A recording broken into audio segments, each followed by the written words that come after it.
खण्डमण्डलाकारं व्याप्तं येन चराचरं तत्पदं दर्शितं येन तस्मै श्रीगुरवे नमः। सदाशिवसमारम्भां शङ्कराचार्यमध्यमाम् अस्मदाचार्यपर्यन्तां वन्दे गुरुपरम्पराम्। गुरुब्रह्मा गुरुर्विष्णु गुरुदेवो महेश्वरः गुरुसाक्षात् परब्रह्म तस्मै श्रीगुरवे नमः। नित्यानन्दं परमसुखदं केवलं ज्ञानमूर्तिं विश्वातीतं गगनसदृशं तत्त्वमस्यादिलक्ष्यम् एकं नित्यं विमलमचलं सर्वधी साक्षिभूतं भावातीतं त्रिगुणरहितं सद्गुरुं तं नमामि।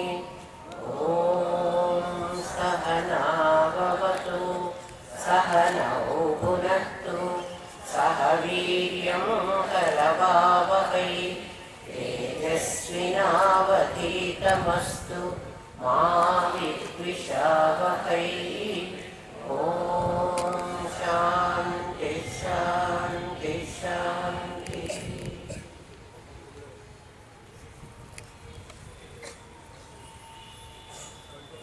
నిన్నటి వరకు మనం ప్రతిమోపాసన, ప్రతీకోపాసన, అహంగ్రహోపాసన అనేటువంటి త్రివిధములైన ఉపాసనలను గురించి చెప్పుకున్నాం. దానికి అనుకూలంగానే ప్రతిమోపాసనకు అనుకూలంగా కొన్ని నామాలు అమ్మవారి స్థూల రూప వర్ణన, కొన్ని సూక్ష్మ రూప వర్ణన, కొన్ని పరారూప వర్ణన, మొత్తం అంతా కలిసి ఈ ప్రపంచంలో జ్ఞేయం అంటే కనిపించేటువంటిది, నీ ఎదురుగా ఉన్నటువంటిది ఏదైతే ఉందో అది మొత్తం అమ్మవారి స్వరూపమే అని నిర్ణయించడమే లలితా సహస్రనామం ఉద్దేశం. అంటే ఏమిటి? ఏ వస్తువు చూసినా అందులో ఉన్నటువంటి పదార్థము, శక్తి, ఆ రెండింటినీ గుర్తించమంటారు. అందుకే సత్ చిత్ అనే రెండింటినీ గుర్తించు. నువ్వు చేయాల్సిన పని అదే, ఇంకేం కష్టం లేదు. ప్రతి వస్తువులో ఏ వస్తువైనా తీసుకోండి మీరు, ఈ కళ్ళజోడు పెట్టే ఇందులో పరమాత్మని ఇప్పుడు మీరు చూపెడతారు, చూడండి. ఏ వస్తువైనా మీరు చూపించండి, దానికి 10 లక్షణాలు ఉంటాయి. ఏ వస్తువుకైనా 10 లక్షణాలు ఉంటాయి. శబ్దము, స్పర్శ, రూపము, రసము, గంధము అనేటువంటి 5 లక్షణాలు, 5 భూతాలను. చూడండి, శబ్దం వస్తోంది దీంతో కొడితే, దీన్ని కొడితే ఒక శబ్దం, దీన్ని కొడితే ఒక శబ్దం, వేరే వేరే శబ్దాలు కావచ్చు, బట్ ఒక శబ్దం వస్తుంది. ఏదైనా కొట్టండి, శబ్దం. ఆ శబ్దం ఆకాశ గుణం, పంచభూతాత్మకమైంది ఈ ప్రపంచం అంటాం కదా. ఈ ప్రపంచంలో పంచభూతాలు ఎక్కడ ఉన్నాయో చెప్తున్నాడు. అంటే ప్రతి వస్తువులో మీకు కనపడాలి. ఇంతకుముందు మనకు మైక్ కనపడుతుంది, ఇంతకుముందు ఈ కేసు కనపడుతుంది, ఇంతకుముందు ఈ పుస్తకం కనపడుతుంది మనకి. అంటే ఏం కనపడుతున్నాయి? నామము, రూపము కనపడుతున్నాయి. అది కాకుండా శబ్ద, స్పర్శ, రూప, రస, గంధం అనేటువంటి పంచ తన్మాత్రలు పంచభూతాలకు సంబంధించినవి వీటిలో ఉన్నాయి. ఏ వస్తువైనా తీసుకోండి, దానికి ఒక శబ్దం ఉంటుంది. మీకు శబ్దం తెలుస్తుంది. మీ దగ్గర ఉన్న ఏ వస్తువునన్నా కొట్టి చూడండి.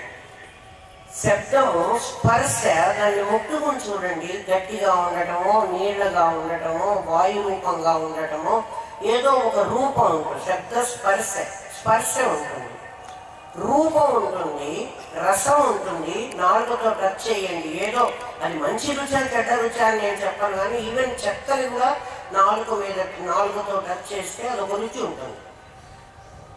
ఒక వాసన కూడా వస్తుంది. శబ్ద, స్పర్శ, రూప, రస, గంధం అనేటువంటి 5 తన్మాత్రలు ప్రతి వస్తువులో ఉంటాయి. అది పాంచభౌతికము అని అందుకన్నారు. 5 భూతముల యొక్క కలయికతో ఏర్పడినటువంటిది ఈ వస్తువు అని. ఏ వస్తువును చూసినా ఈవెన్ కుర్చీని చూసినా, మీ దగ్గర ఉన్న కర్రను చూసినా, మీ చేతిలో ఉన్న ఏ వస్తువునైనా చూడండి, దానికి ఒక శబ్దం, ఒక స్పర్శ, ఒక రూపం, ఒక రసం, ఒక గంధం ఉంటుంది. అది కాక దానికి ఒక పేరు ఉంటుంది. కుర్చీ అనే ఒక పేరు. అది కాక దానికి ఒక ఆకారం ఉంటుంది, దానికి ఒక రూపం. అది ఆ రూపం వేరు, ఈ రూపం వేరు. ఇందాక నేను చెప్పిన రూపం ప్లాస్టిక్ రూపం. కుర్చీకి ప్లాస్టిక్ అనేది ఒక రూపం, అది ప్లాస్టిక్తో తయారైంది. ఇప్పుడు నేను చెప్తున్నది కుర్చీ యొక్క ఆకారం, రూపం అంటే. దానికి ఒక పేరుంది, కుర్చీ అనే పేరు, ఒక ఆకారం ఉంది. అది కాక మీ పక్కన ఉన్న దాన్ని ఒకసారి ఇట్లా కొట్టి చూడండి, శబ్దం తెలుస్తుంది, స్పర్శ తెలుస్తుంది, ముట్టుకోండి. దాని రూపం చూడండి, రసం దాన్ని నాలుగుతో టచ్ చేసి చూడండి, వాసన కూడా చూడండి, ఏదో ఒక వాసన వస్తుంది. ఇప్పుడు మనకి 7 లక్షణాలు వచ్చినాయి, శబ్ద స్పర్శ రూపరస గంధాలు. నేను 3-4 సార్లు ఎందుకు చెప్తున్నా అంటే ఆ పదాలు మీకు అట్లా తెలియాలి, అలవాటు కావాలి అని. అది కాక నామం, రూపం, ఒక పేరు, ఒక రూపం. ఈ 7 కాక కుర్చీ ఉన్నది అంటున్నాం మనం. అస్థి అని దాని పేరు, ఉన్నది అంటున్నాం. అది ఉండడము శబ్దంలో లేదు, స్పర్శలో లేదు, రూపంలో లేదు, రసంలో లేదు, గంధంలో లేదు, ఉన్నది అని అంటున్నాం. ఉన్నదని ఎట్లా చెప్తున్నావురా నువ్వు? అది నాకు కనిపిస్తోంది. ఉండటము, కనిపించటము. అస్థి భాతి, ఉండి కనిపించిన వస్తువు ఏదైనా ఉపయోగానికి రావాలి. అది ఉపయోగం కావచ్చు, నిరుపయోగం కావచ్చు, మనకు ఉపయోగపడాలి ఆ వస్తువు. అలా పడినటువంటివి మొత్తం 10 లక్షణాలు ఉన్నాయి. శబ్దస్పర్శ రూపరస గంధాలు, నామ రూపాలు, అస్థి భాతి ప్రియం. శవం కూడా శవం ఉన్నది అంటున్నాం. శవం ఉన్నది అని పెట్టడంలో నాకు కనిపించింది. ఉండటము, కనిపించటము అనే 2 లక్షణాలు పరమేశ్వరి యొక్క రూపాలు. ఉండటము, కనిపించటం. ఏదైతే ఉంటుందో అది కనిపిస్తుందో, శబ్దస్పర్శ రూపరస గంధం అనేటువంటి తన్మాత్రను వేరు చేసి, అందుకే క్షేత్రజ్ఞ విభాగంలో గీతలో చెప్తారు, క్షేత్రజ్ఞం చాపి మాం విద్ధి సర్వక్షేత్రేషు భారత అంటాడు అర్జునుడితో పరమాత్మ గీతాచార్యుడు. క్షేత్రజ్ఞం చాపి మాం విద్ధి, క్షేత్రజ్ఞుడు, క్షేత్రము ఈ లక్షణాలు కలిగి ఉంది. దాన్ని గుర్తిస్తున్నటువంటి వాణ్ణి నేను. ఈ 5 లక్షణాలు ప్లస్ నామరూపం అనే 2 లక్షణాలు, 7 లక్షణాలను వేరు చేసి అస్థి భాతి ప్రియం అనేటువంటి 3ంటిని నువ్వు కనుక్కో. ప్రతి వస్తువులో ఉన్న అస్థి పరమాత్మ యొక్క లక్షణం, ప్రతి వస్తువులో ఉన్న భాతి పరమేశ్వరి యొక్క లక్షణం. పరమాత్మ, పరమేశ్వరి ఇద్దరు వేరు కాదు. ఏదైతే ఉంటుందో అదే ఉంటుంది. అలా ఉండటము, కనిపించటము అనే దాన్ని నువ్వు చూడటం మొదలు పెడితే నామరూప దృష్టి పోయి నీకు పరార్థ దృష్టి ఏర్పడుతుంది. పరార్థ దృష్టి, ఇది పదార్థ దృష్టి. పదార్థము ఇన్ ద సెన్స్ వస్తువు యొక్క రూపం, వస్తువు యొక్క లక్షణం, అది నీకు కనిపిస్తుంది. పరార్థ దృష్టి అంటే పరమాత్మ యొక్క రూపం, పరమాత్మ యొక్క లక్షణం నీకు చూడటం అలవాటు అవుతుంది.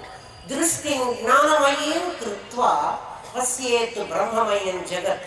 నీ దృష్టిని ఎప్పుడైతే మార్చుకుని నువ్వు అస్థి భాతిని చూడడం మొదలు పెట్టావో అంతగా నీకు అదే కనబడుతుంది. ప్రతి వస్తువులో అస్థి భాతి ఉంది.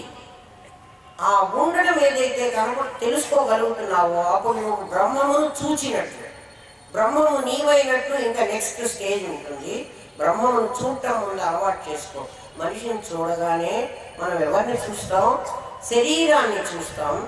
శరీరం అంటే నామరూపాత్మకమైనటువంటి ఫలానా పేరు గల వ్యక్తి వచ్చాడు అనేటప్పటికీ ఆ వ్యక్తి పొడవుగా ఉన్నాడా, పొట్టిగా ఉన్నాడా, నల్లగా ఉన్నాడా, తెల్లగా ఉన్నాడా, ఇంకా కొంచెం లోపలికి వెళ్ళి వాడు మంచివాడా, వాడు చెడ్డవాడా, వాడు మనకేమన్నా ఉపయోగపడతాడా, లేక మనకి వీడు శత్రువా, వీడు మిత్రుడా, ఇవి మనం చూసే.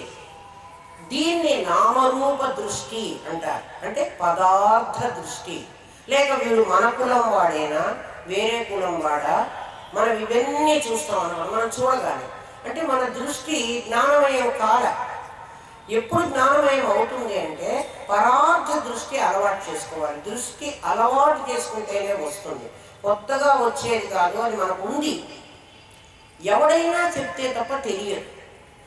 మీకు ఆ ఉపయోగపడేటువంటి వస్తువు ఎలా ఉపయోగపడుతుంది, అస్థి భాతి ప్రియం అని చెప్పాను కదా. ఆ అస్థి భాతి ప్రియంలో గురించి కొంచెం మీకు డౌట్ ఉంది, అందుకని మళ్ళీ చెప్తాను దాని గురించి. ఒక ముళ్ళు ఉన్నది, ముళ్ళు కాల్లో గుచ్చుకున్న ముళ్ళు. ఆ ముళ్ళుని గుచ్చుకోగానే మనం కాల్లో ముళ్ళు గుచ్చుకుంది అని కనుక్కున్నాం. అంటే ముళ్ళుకి ఒక రూపం ఉంది, దానికి కొత్తగా గుచ్చుకునేటువంటి ఒక శక్తి ఉంది కదా. అలా గుచ్చుకునేటువంటి ఆ లక్షణం ఆ ముళ్ళుకే ఉంది. ముళ్ళు ఉన్నది, ముళ్ళు కనిపించింది. ఒకవేళ కనిపించలేదనుకోండి, మనం కంటితో చూడలేదు, కాల్లో గుచ్చుకుంది, వెంటనే నేను నాకు గుచ్చుకున్నది ముళ్ళ, గాజు ముక్క, ఇంకేదైనానా, లేకపోతే ఏ పాము కాట అని నేను కనుక్కోగలను. అంటే దాని ఉనికిని నేను గుర్తించగలను చూడకుండా కూడా. దాన్ని భాతి అంటారు. అంటే చూడలేను, కంటితో చూడలేను. కంటితో చూస్తే దానికి ఒక లక్షణాలు ఉన్నాయి, దానికి కూడా పంచభూతాత్మకమైంది అది కూడా. కానీ ముళ్ళు ఉన్నది, ముళ్ళు కనిపించింది, ముళ్ళు గుచ్చుకున్నది. అస్థి భాతి ప్రియం. సత్ చిత్ ఆనందం అని వీటికే పేరు. సత్ చిత్ ఆనందం. భగవంతుడు సచ్చిదానంద స్వరూపుడు అంటాం కదా. సత్ చిత్ ఆనందం. భగవద్గీతలో మనకి 18 అధ్యాయాల భగవద్గీత ఉంది. రమణ గారు గీతల గురించి కాస్త చెప్పండి అమ్మా అన్నారు, అందుకని మీకు చెప్పాల్సి వస్తుంది. లేకపోతే గీత ఇక్కడ సంబంధం కాదు, అమ్మవారి గురించే మనం మాట్లాడుకోవాలి. పురాణం కదా మనం మాట్లాడేది. భగవద్గీతలో కొన్ని అధ్యాయాలు 6-12 అధ్యాయం వరకు విభాగం. విభాగం అంటే వేరు చెయ్యండి. ఎవరిని ఎవరి నుంచి వేరు చేయాలి? నామరూప అస్థిభాతి ప్రియములను. అస్థిభాతి ప్రియం ఒక సైడ్ 3, నామరూప శబ్దస్పర్శ రూపరస గంధాలనే 7 ఒకవైపు 3 ఒకవైపు 7 ముందు విభాగం చేయాలి. విభాగం చేసిన తర్వాత ఇవి 2 కలిసి ఒకటి అని నువ్వు తర్వాత తెలుసుకోవాలి. అందుకే క్షేత్ర క్షేత్రజ్ఞ విభాగం. అంతవరకు యోగం. యోగం అంటే ఒకదానితో ఒకటి కలిసి ఉన్నది. శబ్దస్పర్శ రూపరసగంధాలు నామరూపాలు అస్థిభాతి ప్రియంతో కలిసి ఉన్నాయి. వాటిని ముందు వేరు చెయ్యి. వేరు చేసిన తర్వాత ఆ 2 కలిసి ఉన్నాయి. ఆ కలిసి ఉన్నది అనేటువంటి దాని గురించి మీకు 12 అధ్యాయాలు చెప్తే, మిగిలిన అధ్యాయాలు వాటిని వేరు చెయ్యి అని చెప్తాయి. విభాగం చెయ్యి. క్షేత్ర క్షేత్రజ్ఞ విభాగం, శ్రద్ధాత్రయ విభాగం, గుణత్రయ విభాగం. విభాగం చెయ్యి. ఏ శాస్త్రమైనా నీకు చెప్తున్నది ఏమిటంటే, నాయన కలగాపులగంగా కలిసి నీ దగ్గర ఒక కాంపౌండ్ ఉంది, దీన్ని వేరు చేసి, ఈ వేరు చేసిన దాని లక్షణాలు, ఈ ఉన్నదాని ఇటువైపు ఉన్నదాని లక్షణాలు 2 తెలుసుకో. ఇది అనిత్యమైంది, ఇది నిత్యమైంది అని గ్రహించు. ఆ గ్రహించడాన్ని జ్ఞానం అంటాం. ఆ జ్ఞానం సంపాదించుకుంటే నీకు మళ్ళీ జన్మ వెళ్ళాలి అనేటువంటి పరిస్థితి ఉండదు. జ్ఞానాగ్ని. ఆ జ్ఞానం ఏ జ్ఞానం? అస్థిభాతి ప్రియం అనేటువంటి జ్ఞానాన్ని, అంటే నామరూపాత్మకమైనటువంటి పాంచభౌతికమైన దాంట్లో నుంచి దీన్ని వేరు చేయి. ముందు వేరు చెయ్యి అంటే నేను ఎలా వేరు చేయాలంటే, ఈ వీళ్ళ భాగం ఇది, వీళ్ళ భాగం ఇది అని చేస్తే మధ్య తీర్చాలా? నువ్వేం చేయించగల మనస్సులో వస్తు సిద్ధంగా నువ్వేం చెయ్యద్దు, బుద్ధి సిద్ధంగా నీ బుద్ధితో ప్రయత్నం చేయి.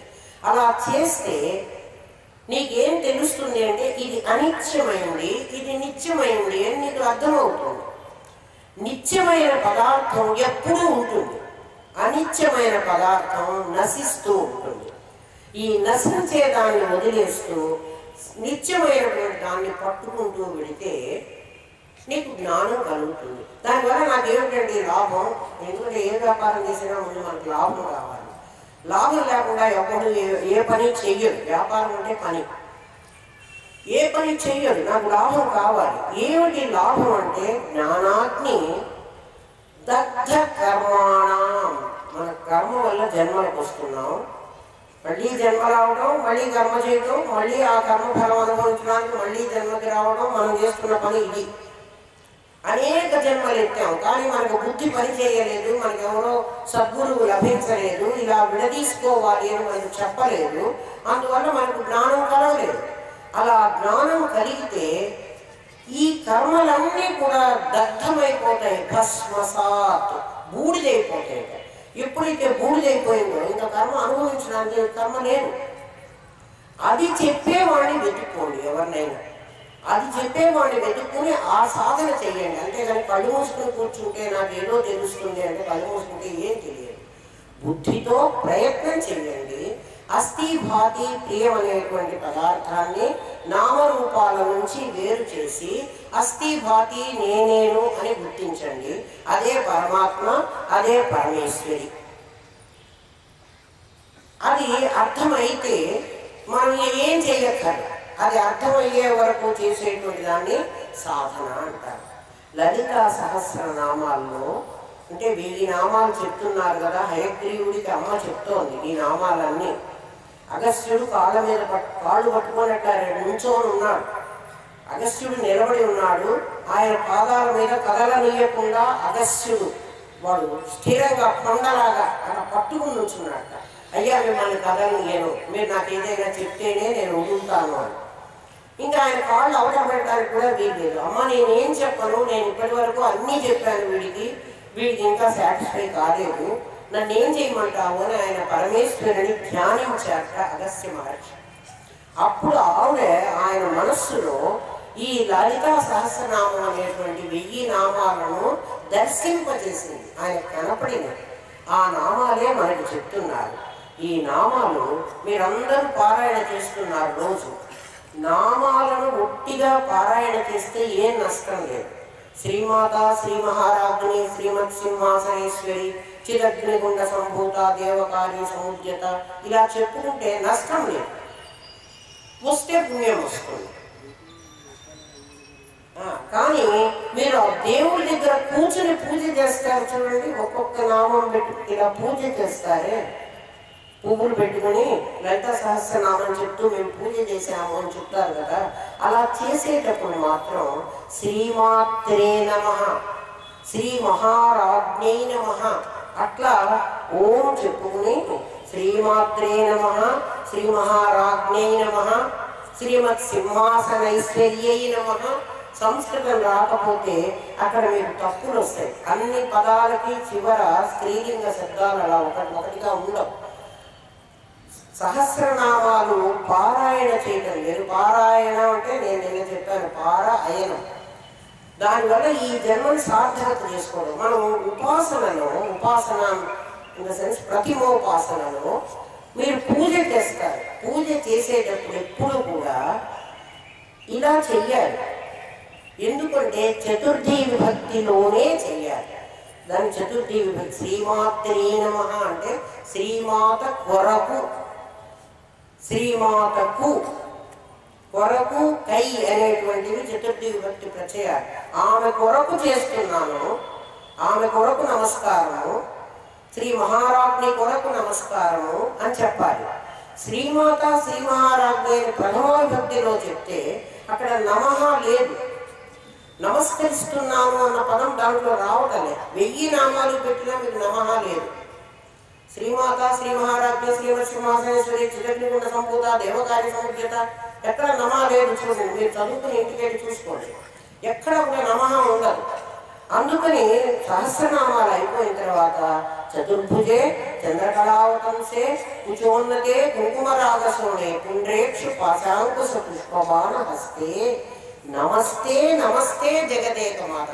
అక్కడ నమస్తే చెప్పాలి. అంటే 1000 నామాలు చెప్పిన తర్వాత ఊరికే పేరు పెట్టి పిలిచాం, ఆమెకి నమస్కారం పెట్టలే, మరి ఎందుకు పిలిచినట్లు? అందుకనే ఆ శ్లోకం చివరి చెప్పుకోవలసిన వాళ్ళు ఎవరైనా మీరు రోజు చేస్తూ ఉంటే మీకు పద్ధతి చెప్తున్నాను. చతుర్థి విభక్తి ప్రత్యయం ఉపయోగించి పూజ చేసేటప్పుడు చెప్తున్నారంటే నమః చెబుతున్నారు. ప్రథమా విభక్తిలో పారాయణ చేస్తున్నారు అంటే నమః లేదు దాంట్లో. అందుకని మీరు చివరిలో ఆ శ్లోకం చెప్పుకోవాలి. అంటే నమస్కారం పెడుతున్నాను అమ్మా, నీకు నమస్కారం పెడుతున్నాను అని చెప్పుకోవాలి. ఇప్పుడు శ్రీమాత దగ్గర నుంచి మనం ప్రారంభం చేసుకుందాం. నిన్ననే మీకు చెప్పాను, అమ్మవారు అందులో నుంచి తన తత్వాధికాగా ఉన్నటువంటి ఆ తల్లి మన కోసం దిగొచ్చింది. దిగి వచ్చి మనని చెయ్యి పట్టుకుని పైకి తీసుకెళ్తుంది. ఆవిడ తిరోధానం, ఆవిడ అనుగ్రహం. తిరోధానం అంటే ఇప్పటి వరకు మనకు తెలిసిన విషయాలు. అంటే మనం శ్రీరస్తు శుభమస్తు అని శుభలేఖల్లో అందరం రాస్తాం. అందరూ రాసాము, మనం అందరం రాసిన వాళ్ళము. కానీ ఎందుకు రాసాము అని మనకు తెలియదు. ఇప్పుడు తెలిసింది మీకు. అంటే ఇంతవరకు ఎందుకు తెలియలేదు, ఇప్పుడు ఎందుకు కొత్తగా తెలిసింది. మీరు చెప్పారు కాబట్టి తెలిసింది. నేను చెప్పుండొచ్చు, మీ బ్రెయిన్ రిజిస్టర్ చేసుకుంటేనే మీకు తెలుస్తుంది. నేను చెప్పిన అన్ని మాటలు మీకు తెలిసి ఉండవు. మీ బ్రెయిన్ దాన్ని తీసుకోవాలి, దాన్ని రిజిస్టర్ చేయాలి. చేస్తేనే మీకు అది అర్థం అవుతుంది, లేకపోతే అది అర్థం కాదు. అలా మన బ్రెయిన్ రిజిస్టర్ చేస్తూ ఉన్న విషయమే మనకు తెలుస్తుంది. అంతవరకు మనకు తెలియదు అంటున్నామే. ఆ తెలియకపోవడాన్ని తిరోధానం, తెలియటాన్ని అనుగ్రహం. నిన్నటి వరకు మనకు తెలియని విషయం ఈ రోజు తెలుస్తోంది. అంటే ఏ విషయం తెలిసినా సరే నిన్నటి దాకా అది మనకు తెలియదు, ఇప్పుడు మనకు తెలిసింది. నిన్న తెలియనటువంటిది అమ్మవారి యొక్క తిరోధాన శక్తి మన మీద పనిచేస్తోంది. మనకి ఇప్పుడు తెలిసింది అంటే అమ్మవారి అనుగ్రహ శక్తి పనిచేస్తోంది. పంచకృత్య పరాయణ అని ఆమె పేరు.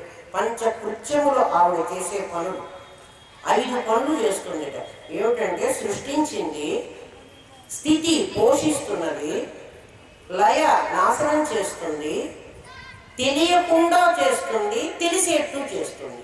ఎవడైతే తెలియకుండా చేస్తాడో వాడే తెలిసేట్టుగా కూడా చేస్తున్నాడు. స్కూల్లో టీచరు మనకి 3 అంకెలు ఇస్తుంది.